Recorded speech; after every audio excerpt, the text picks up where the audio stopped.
चांदोली धरण पाणलोट क्षेत्रात सोमवारीही अतिवृष्टी झाली आहे। मुसळधार पावसामुळे नद्यांच्या पाणी पातळीत झपाट्याने वाढ होत असून दिवसभरात 5 फुटांनी पाणी वाढले।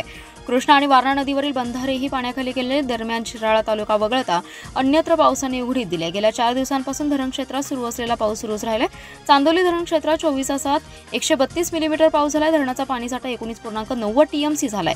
वारणा नदीवरील बंधारे 4 दिवसांपासून पाण्याखाली गेलेत। पाऊस सुरूच राहिल्यास नदीची पाणी पातळी वाढतच असून वारणा काठावर पूरस्थिती निर्माण होण्याची भीती आहे। वारणा नदीच्या पाणी पातळीत दिवसभरात 5 फुटांनी वाढ झाली आहे। नदी काठावरील बहुतांश पिके पाण्याखाली गेलेत। वारणा नदीवरील येळापूर वाकुर्डे हा पूल पाण्याखाली गेला। याशिवाय काही बंधारे पाण्याखाली गेलेत।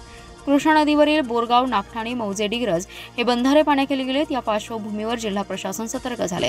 कोयना धरण क्षेत्रात अतिवृष्टी होत असून तिथे 184 मिलीमीटर पावसाची नोंद झाली। धरणात 41.40 टीएमसी पाणीसाठा आहे, त्याचं प्रमाण 40%।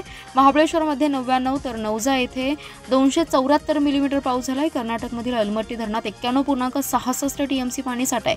अलमट्टीमधील पाणीसाठ्यात झपाट्याने वाढ होत असल्याने 15,000 क्युसेकने पाणी सोडण्यात आले। शिराळा तालुक्यात दमदार पाऊस सुरूच राहिला। पलूस, कडेगाव, तासगाव, कवठे मंकाळ, मिरज, जत तालुक्यात पावसाने उसंत घेतली। खरीप पेरण्यांसाठी कमी कालावधी असल्याने बहुतांश भागात पेरण्यांना गती आल्याचं चित्र आहे।